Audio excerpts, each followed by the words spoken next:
Mga kabayan, nagbigay ng pinakabagong update si Congressman Pulong Duterte sa kasalukuyang sitwasyon na pinagdadaanan ng kanyang ama na si dating Pangulong Rodrigo Roa Duterte, kung saan ay nakakulong pa rin sa isang pasilidad dyan sa ICC dahil Netherlands. Kamakailan kasi ay ikinabahala ng taong bayan, partikular ang mga DDS supporters, sa naging pahayag ng mga anak ng dating Pangulo na namamayat na raw si PRRD. Kahapon, sinabi ni Congressman Pulong na walang ganang kumain si Tatay Digong. Sa kabila nito, ipinapaabot pa rin ng dating Pangulo ang kanyang mensahe sa mga Pilipino maging para sa bansa na kanyang sinilangan.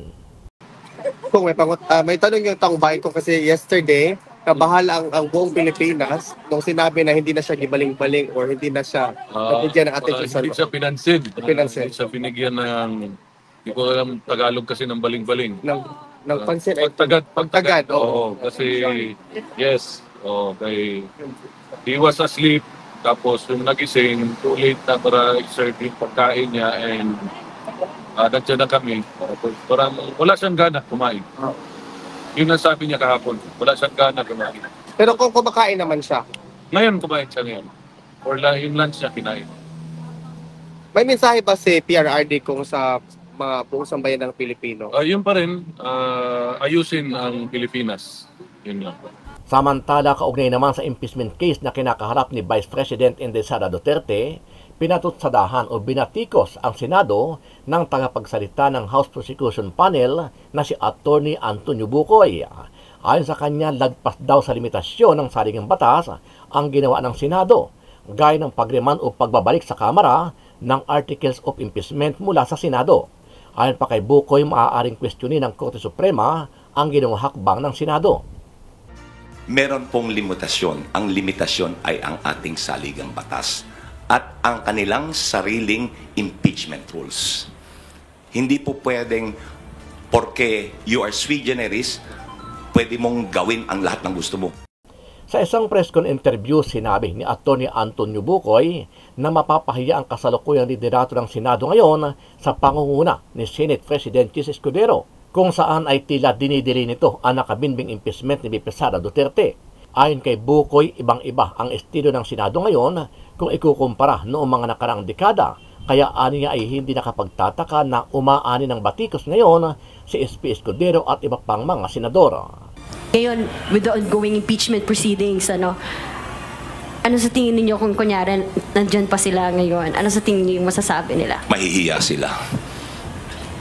Ikahihiya nila itong ginagawa ng kasalukuyang Senado. Po, iba yung komposisyon nun eh. Iba. Umaani ng respeto. Walang patutsada. Ngayon ho, dahil sa actuation nila, aming patutsada. Hindi ho maiiwasan yan. Hindi naman bulag ang tao eh.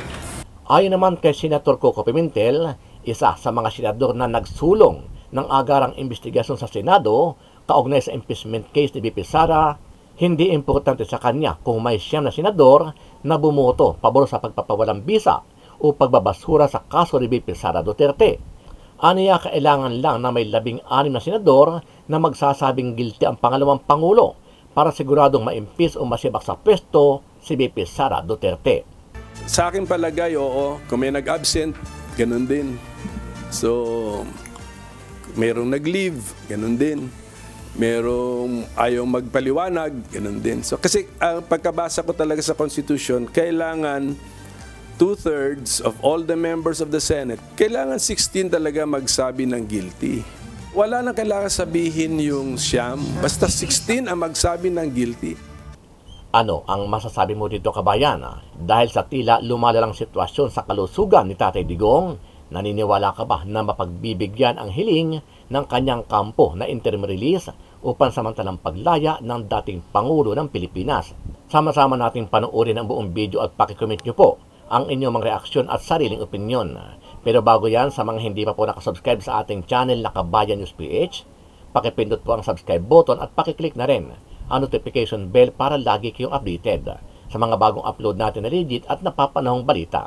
Maraming pong salamat. Binatikos ni Davao City 1st District Representative Paolo Duterte ang pahayag ng One Sambayan.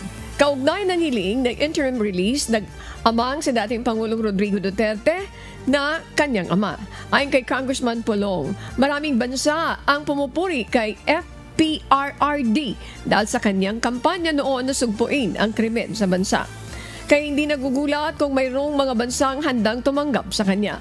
Sa naunang pahayag ng unang sambayan, nagbabala ito sa mga bansang tatanggap kay dating Pangulong Duterte kung papaboran ng International Criminal Court ang hiling na interim release ng kampo ni Duterte.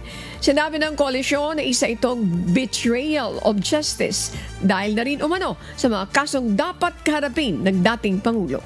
Ang prosecution panel ay magsusumite or maglalahad ng appropriate pleading. Ngayon, I assure the public that if the House prosecution panel will not be or not provide reason for any delay.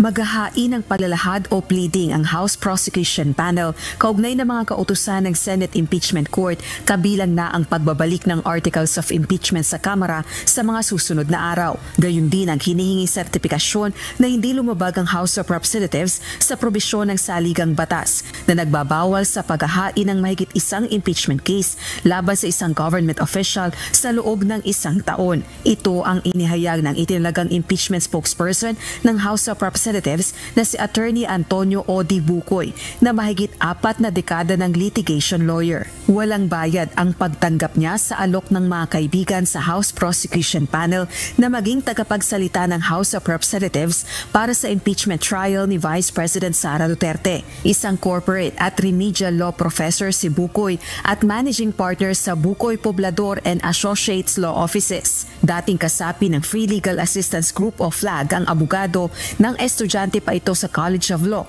ng University of the Philippines, partikular na sa panahon ng mga tanyag na abogado at senador na sina Jose Jocno, Joker Arroyo at Lorenzo Tanyada. Kinundena ng abogado ang anyay mga hakbang upang iantala ang impeachment proceedings laban kay VP Duterte. Kabilang na ang mga hakbang ni Presiding Officer ng Impeachment Court na si Senate President Francis Escudero. Ako po ay sumasang-ayon sa sinabi ni Chief Justice Renato Puno sapagkat ang mga naging actuation and ruling ni Senate President Chis Escudero as the presiding officer of the impeachment court ay wala ho sa saligang batas yan. Kagaya po ng pag-remand.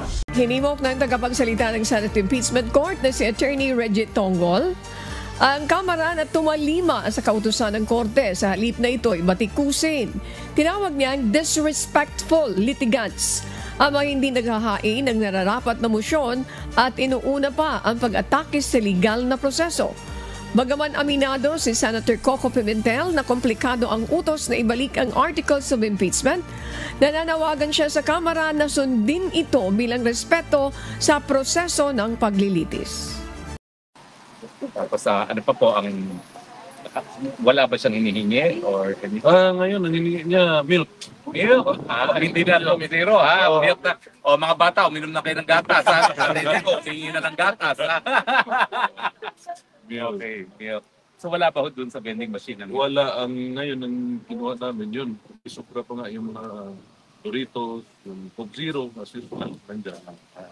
Pati ako nakapag-5-0 na rin. Nagbaon kayo ng barya para doon sa vending machine? Pwede naman card. Card. Kasi bawal barya ata. Yun, pinasahe. Usual. Okay. Paano pala pag wala kayo, sino nagmamasahe sa kanya? Wala. Tinanong ko na, hindi daw siya pinasahe ni Baste. Nag-aaral na ba si Baste ng masahe? Wala ata. Wala pa. So, yun. Kailan po ang huling ang dalaw niyo ulit? Bukas. Kasi nga mag-donate ito eh. No? Pag Yes, siguro wala nang dalaw mo. Wala. For 21 hanggang 29 na taon daw. So paano po yun? 21-9, nandito pa rin kayo? Oo, nandito pa rin. Antayin In case may emergency, nandito lang kami. Kung may tanong yung taong bayan ko kasi yesterday, kabahala ang buong Pilipinas nung sinabi na hindi na siya gibaling-baling or hindi na siya nabigyan ng attention sa Hindi siya pinansin. Pinansin. Hindi siya binigyan ng, hindi ko alam Tagalog kasi ng baling-baling. ng pansin ay Pagtagad. oo. Kasi, yes. Kay, he was asleep. Tapos yung nagising, too late na para i-serve yung pagkain niya and Nandiyan na kami. Parang wala siyang gana kumain. Yun ang sabi niya kahapon. Wala siyang gana kumain. Pero kung kumakain naman siya, Ngayon kumain siya ngayon. Or yung lunch niya kinain. may mensahe ba si PRRD kung sa mga buong sambayan ng Pilipino? Yun pa rin, ayusin ang Pilipinas. Yun lang. So, thank you very much. Kayo naman po, ano pong balita ngayon sa Kongreso? Minungkahi ni VP Sara na tumakbo daw kayo para speaker. Naghihintay lang ako nung 240. Na kailangan. Meron na siya di ba? 240. Ako naghihintay sa 240. Okay. Oo. Pero, ano po, sa tingin ninyo, kasi dati may tradisyon na kung sino tumakbo na speaker, hindi naging speaker, maging minority. Okay ba sa inyo maging minority? Ang balita ko ngayon, hindi na mangyayari yan. Kasi pag ang minority, pinapabubutohan na rin ni anong pangalan niya? Tambal Usulos. Ano ba? Sa uli? 5,000 votes lang. Speaker, 75,000 votes. Walang kalaban, sir. Walang kalaban pa. Qualify pa yung kalaban nun. Ganyan yan. Pero anong balita nyo? Yung mga ibang alternatibo, matras na ba? At talagang wala nang ibang kalaban for speaker? Bukod sa inyo? Wala ko sinabi yung tatakbo ko speaker. Hindi nga. Naghihintay lang ako ng 240. Naghihintay lang ng 240. Baka ako yung 241. Malinaw naman po yung balita. So, ano pa akong balita sa Kongreso? Kongreso? Yung budget. Malapit na budgeting. malapit ang budget. Pero Pera pa. anong balita ho? Finality, ito pa iba-iba sinasabi ng Kamara. Susunod ba sila dun sa ibabalik o papahiwatig sa Senado na handa na maglitis sa Kongreso? Or dahil hindi raw nila tinanggap yung pagbalik ng impeachment complaint, anong balita ho? Nasa kanila na yan. Basta ang alam ko, yung kapatid ko, ready na for that problem. Problem na yun. It's a democratic process. So, Ready to rumble. Oo. Ready for that. Kung uusapan niyo ba yung pag-take out ni Tatay Digong with respect sa Nasa pagkakaroon mga lawyers yan. Hindi ako nakikialam. Hindi ba involved si Attorney Kaufman yan, sir? Or Sa, doon sa pag-arrange ng pag-take out niya?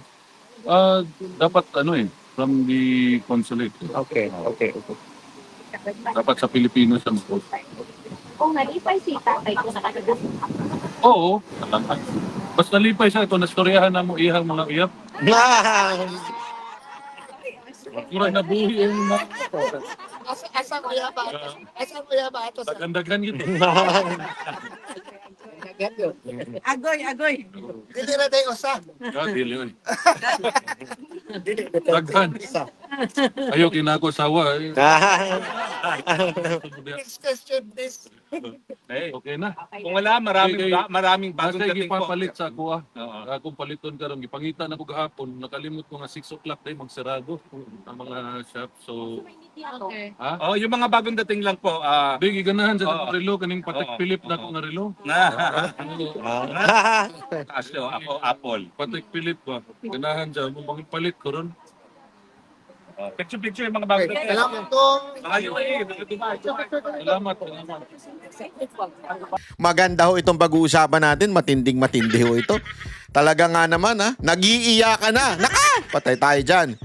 Pambihira ba naman kasi ang lupit ba naman ng mga abogado ni Pangulong VP Sara Duterte. Pangulo na itawag natin dyan.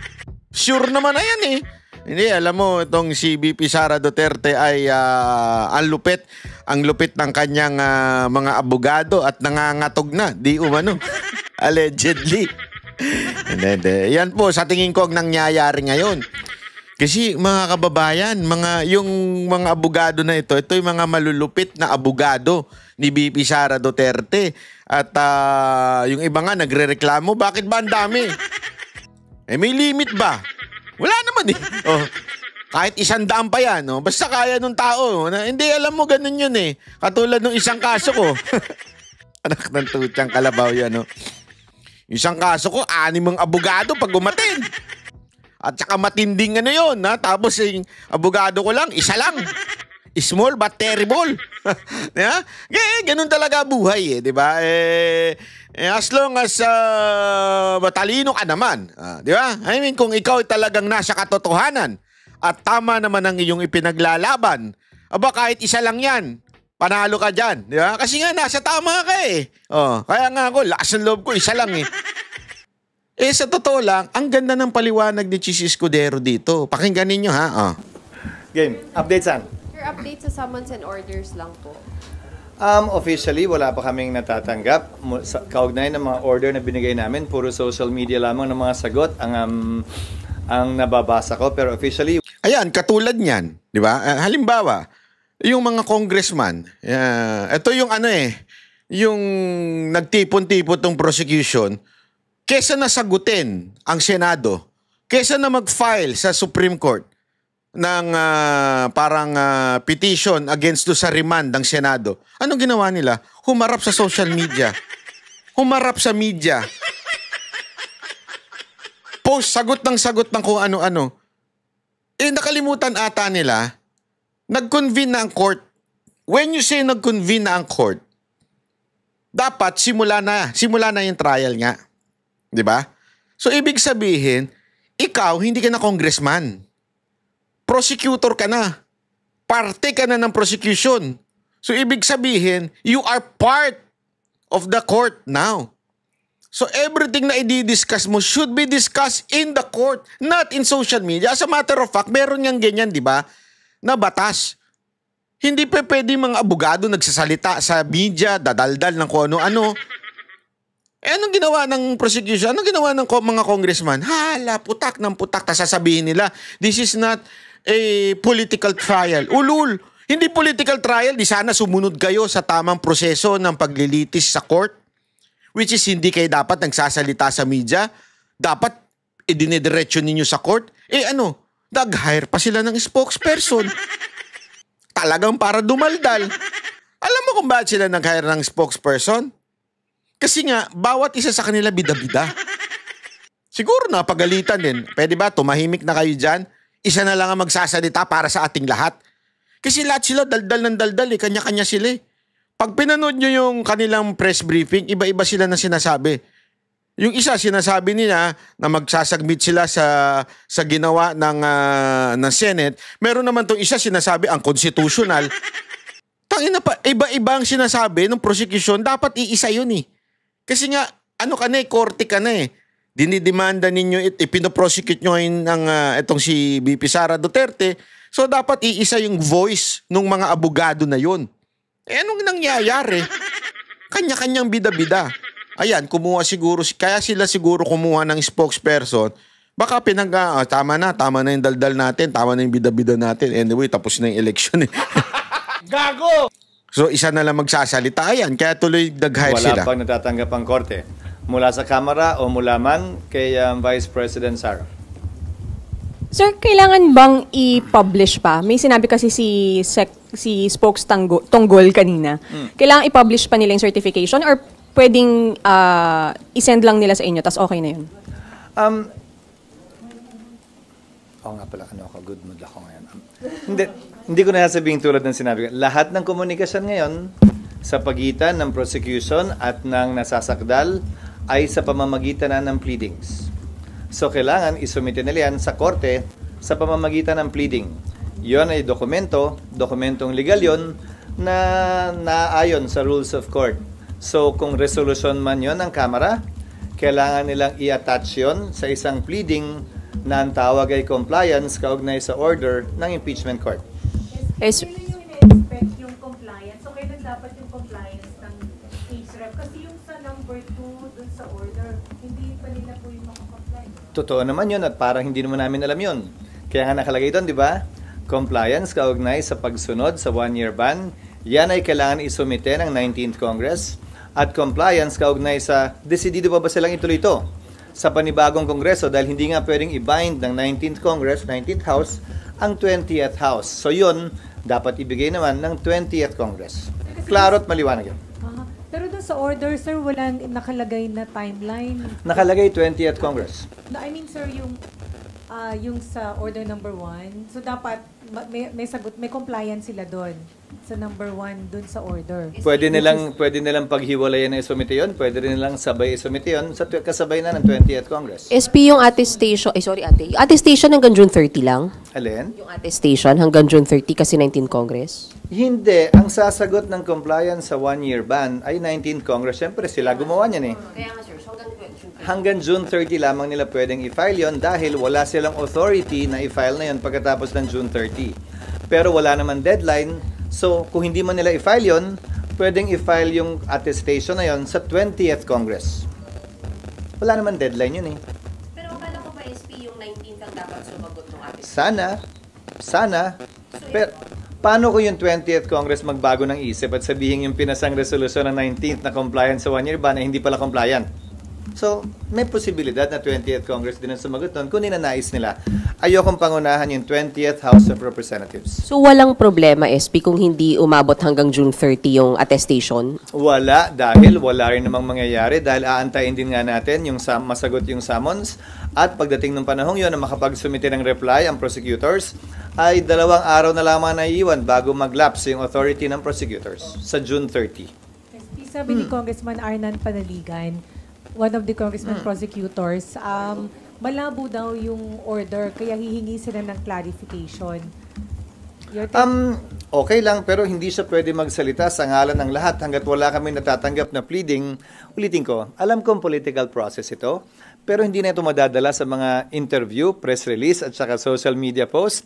Kung ano man ang ninanais ng Kamara, dapat sila magsalita in one voice, in unison, sa pamamagitan ng isang pleading na isasubmit sa impeachment court. Hindi pwedeng pa isa-isa silang sasagot at magpapa-interview na lamang at yun yung sasagutin namin pa isa-isa din.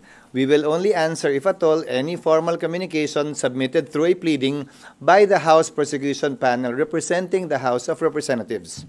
At tama, kahit yung tono ko, parang nice, di ba? So